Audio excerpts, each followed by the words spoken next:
ain't me. Old nigga, too deaf to lose, too shy to slip and slide. I'm too hard to fall apart. I'm too cold to get old. I'm too hip to trip. I do it to 'em like this. I wanna load it up, knock back, don't miss. Y'all ain't gon' believe this. Got the preacher wife talking about rock that. If it ain't live, it ain't me. Old nigga, too deaf to lose, too shy to slip and slide.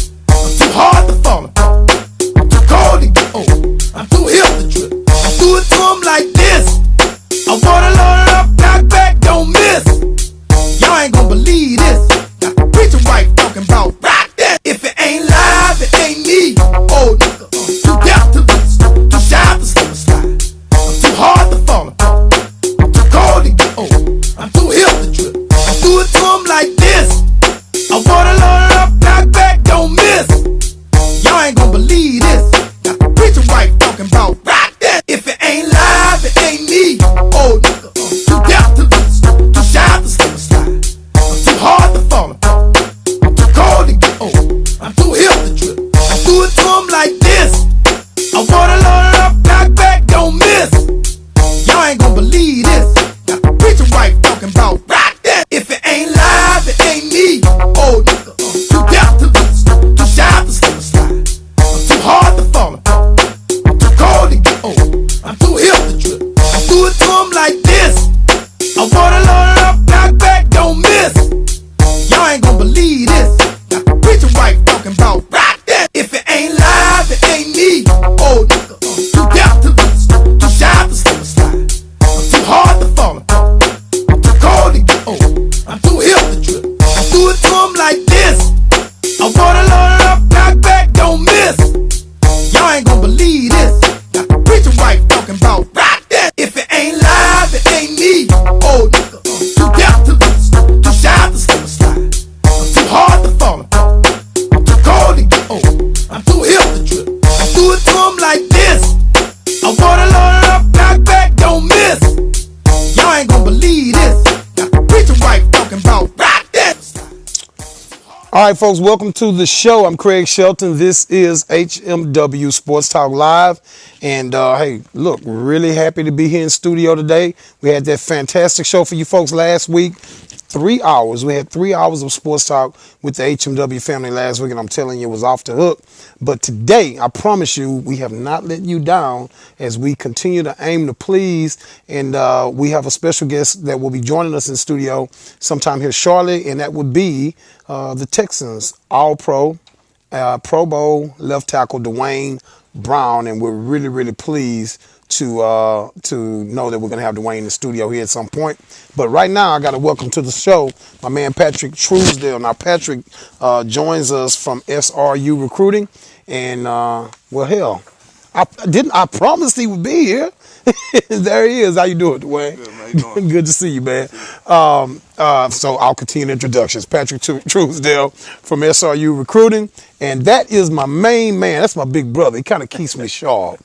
Keeps me calm, you know what I mean? Pops my collar, you know what I'm saying, like the kids say. That's my man, Nate Griffin. He is the color analyst of the Rice Owls. And go ahead, show him your bling, man. Just put your bling up there. What does that represent, Nate? This represents a bowl that the Rice Owls won back in 2012. This is actually the Armed Forces Bowl that we played in Fort Worth, Texas. And we beat up on Air Force pretty good. I'm sure you can relate to that, Dwayne. And you expecting some more hardware, right? Yes, sir. Yeah, a couple more, championship, CUSA championship, as well as a bowl game from this season, Liberty Bowl. No doubt about it. So we're going to get it started, and obviously having Dwayne in the studio gives us an opportunity to maybe dig a little bit into the mindset of a player with the Texans. That listen, let's be honest with ourselves, folks. All last week did for us Houston Texan fans, all it did for us sitting there watching Seattle, a team who a couple of years ago we would have said this team is behind the Texans. You know what I mean? This team is trying to get where we're going. And watching those guys perform the way they did and come out and play one game and make that game mean something, in the championship when it was all said and done. I was sitting there this week and I said, well, I know I can count on D. D told me at the end of the season, hey, man, holler at me, we'll do it. And I'm glad you agreed to do it on a Saturday, man. And I know you got some travel plans and stuff coming up, so I really appreciate you going out of your way to get here, brother. Not a problem, man. Not a problem. I'll try to be kind. I went out to social media and I reached out to some of the folks, listeners and supporters of HMW, and so I do have some questions from folks folks are tweeting in some questions. I'll share some of those with you as we go forward. But I guess right away, I got a first thing I want to ask you is, have you had an opportunity to have a face to face with Bill O'Brien on any level at this point? Yeah. I've had a chance to talk to him a couple times. Real nice guy. He's a very upfront, straight shooter. He told me exactly what his philosophy was, and how we're going to conduct our business. Starting when we start our workouts and everything, and he's got big plans for us, and it's going to be, I think, it's going to be a great relationship between us and him. It's going to be some hard work. He told us that we're going to work hard, but I think we'll like the results. Now, I'm going to assume that Bill O'Brien has not sat down with each and every guy that was a part of the 53-man roster in the past season. So am I correct in assuming that he probably spoke to you, probably Andre, JJ, has he spoke to Matt Sharp? I'm not positive. Not positive, man. Some kind of way. I just knew the way we're going to be comfortable with that question. So I guess let me ask this question in this manner. Comparatively speaking, the first time you met Gary Kubiak and you had that first conversation with Coach Kubiak, kind of share with us what the difference is in that first impression of the guy. Well, I mean, it's different factors that play into that, because my first time meeting Coach Kubiak, I was a rookie, so I was wide-eyed, and kind of naive to what the NFL would bring and what to expect. Coach Kubiak was a great guy when I met him. He had high expectations of myself and the rest of our team, but he was very easygoing, laid back, and I'd heard what to expect from Coach O'Brien, before I got a chance to meet him, and going into my 7th year, and kind of knowing what it takes to be successful in the NFL. I knew kind of what to expect when I met him, but like I said, he didn't try to be my friend. He didn't come in there and be like and try to win me over. He just said, "This is how it's going to be," and you can spread the word. We're going to work hard, and we're putting the team first. He doesn't care much about individual players' accolades and accomplishments. He's all about us winning, and I can respect that. Dwayne, you've talked to me many times. I've interviewed you many times. You've always been very facilitating. And I hope you appreciate the fact that I try not to waste a lot of times with unnecessary questions when I talk to you. And but I have to ask this question. I don't want to spend a lot of time going backwards, all right? But I have to ask this question. Was there some type of a disconnect in that locker room as a team, and I'm in regards to being on the same page as far as trying to reach that next level as an elite NFL team? Because it seems like all of a sudden this team wasn't in sync, and I don't just mean on the field, because when it goes that far, when it goes from the previous 2 seasons all the way to 2-14, I would think at some point there was some type of a mindset change somewhere along the way. Did you see that exemplified in the players in the locker room? Was it something different with the coaching staff? I mean, I'm going a long way to ask what the hell happened. I mean, basically. Yeah, I mean, it's hard to pinpoint exactly what happened, because to lose 14 games straight is mind-blowing. You know what I mean? But I think from my perspective, I feel like we kind of got lazy and kind of got complacent and kind of thought that we would just go out there and win because of our success from previous Are we just years. talking the attitude with the players, Yeah. or was it just? No, I don't think the coaches. The coaches had. They were the same. It was the same game plan. They went about their business the same way. And it's only so much that they can do. At the end of the day, we got to go out there and play and compete.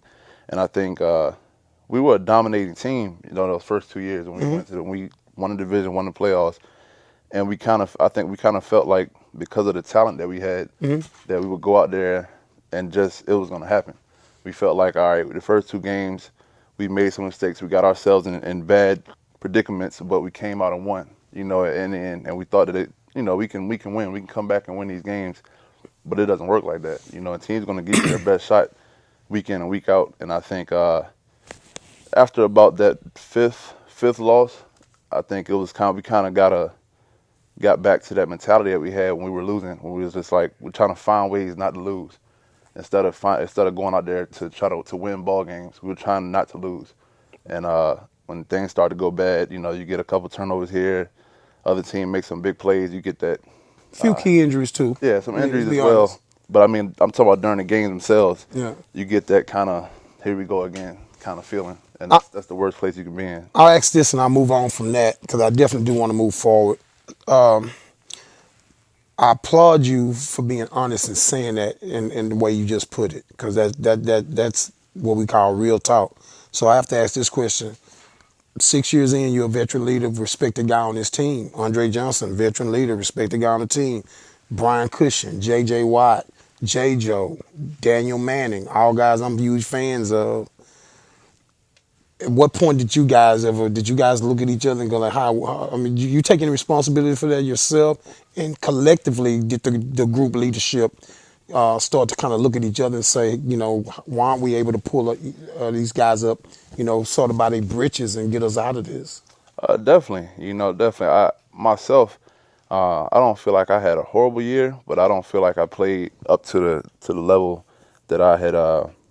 Well, I mean more in terms of rallying the team. Okay. I mean, that's where it starts though with me. I feel like I gotta go out there and show that I'm demanding my position. You know what I mean? And then go try to pull guys up. And I, you know, you try to rally guys up. I try to tell them like, this is not just gonna happen for us. You're not just gonna go out there and win because of who you are and because of the team that you have assembled. And I tell them from year to year, you can't just go out there and expect to win. Like, that's not how it works. And some of the younger guys took heed of that, but as a whole, I don't think people quite grasp that philosophy. Folks, that's Dwayne Brown, Houston Texans All-Pro, Pro Bowl, starting left tackle, speaking candidly, and I definitely appreciate that. Patrick Truesdale in studio. If you just joined us, Nate Griffin in studio. We said we were going to talk a little bit about a little bit of everything today, to be honest with you. Obviously, Dwayne saw the Super Bowl last weekend, just like everybody else.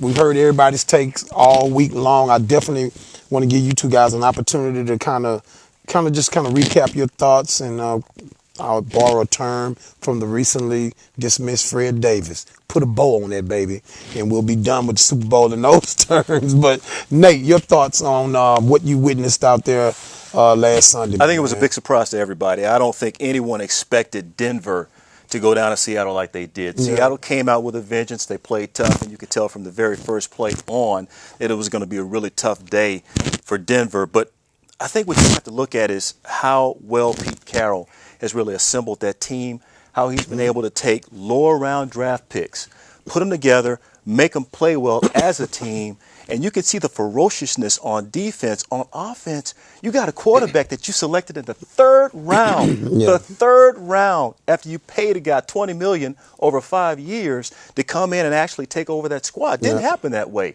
Russell Wilson stepped up to the plate, and he showed just how good he was. So when you have a quarterback that can make plays like that, and I'm sure we'll get into that a little bit later on during the show, Dwayne Brown, you like to talk about that a little bit. When you have a quarterback, because Dwayne is going to tell us who the Texans are drafting, number one pick, no doubt about it. You have a dynamic quarterback that can make plays like that. You have an offensive line that can block, and you have a really solid running game with decent wide receivers, as Chris Carter likes to put it. You can win a Super Bowl, and that's what they did. I don't know about you guys, but I got a chuckle all this week when I would hear people say, because it's already started. You know, everybody says, well, the NFL is a copycat league. And you start to hear the Seattle model. Forget about it. You're not going to do the Seattle model. That just doesn't happen that way. Sit back and enjoy it for what it is. And if you're talking about the Texans, the Texans are going to find their success with their own model. It won't be the Seattle model. The Seattle model, you would have to do that model from day one. you know, to make that happen in the form that happened. And you need, I know they're getting a lot of love, a lot of accolades going their direction. They deserve them. They earned them. But it's a little luck involved because 5th and 6th round draft There's picks a lot of luck. don't typically turn into Byron the best Maxwell. players at their position or the second best or third best players. Byron Maxwell, the right cornerback position, no way. Well, you disagree with that comment. I do. Okay, I mean, explain yourself. The thing is, when you're a coach, you're successful in college, then you go to the league like Jimmy did. Yeah. Okay, a lot of those guys you draft, you recruited them or they played for you. That's how Jimmy was. You know, O.J. began in Baltimore. Right. Jimmy passed him up in college because he was going to offer him, and he said, "I'm not going to let you get away now." And he signed in Miami before he went to Baltimore. Right. Sherman, he recruited. He recruited him out of high school. But he didn't go. He didn't go. Right. So he knew the potentials that he had. And the guy's 6'3", playing corner. Sometimes everybody can't go the first 3 rounds. And I know Brian can tell you that. You have some guys, first day guys, they just don't go first day. You know, and some guys, they go that late, do good. And you have some guys be 7th-round draft picks or 7th-round draft picks, and they peak at the right time. Right. You put yourself around the right position, around the right players. And, you know, it goes back. Pete Carroll. Maxwell was a 7th-round pick. Right. You could write a book about this team. But tell me how my take on that is wrong in regard to how that could be applicable to the Texans. Because when you think about the salary cap situations and the guys that the Texans are paying a lot of money to already that are in the middle of deals. You got a guy last year you just gave 50, 60 million bucks, and Brian Cushing, who's hurt again. You can't do anything there. He's gonna play for you. Okay, you gotta have to give J.J. Watt the world real soon. Right. Okay, you just paid Dwayne recently. Your Andre's making a decent amount of money. Seattle has a quarterback that they're not paying any money. I just don't see how that model could work for the Texans unless the Texans were willing to abort and then in 2 or 3 years start all over and try that model. How's that possible when the NFL has this minor little detail called a salary cap? How would that be possible? Oh, I can tell you this. How? Here's what I can say, and I can't support your point here, but here's what I can say. With the rookie salary cap, that does help the situation tremendously. Yes, tremendously. But we talking about the Seattle model? I'm not disagreeing with you. As far as the Houston Texans adapting the Seattle model, I think they'll take some concepts from it. But you can't totally change things around like that when you got guys you have to pay. It's going to take years. I don't think the Texans are going to take any concepts from Seattle. Well, I don't think Bill O'Brien is going to, and I don't know the guy, but I just shook his hand at media day or whatever. I'll tell you what, we got to go to a break. We'll get back. It's starting to get good. When we come back from a break, folks, Dwayne Brown, Houston Texans left tackle, is going to tell us who the Texans would draft with the first overall pick in the 2014 draft. Hang in there. It's HMW Sports Talk Live. We'll be right back.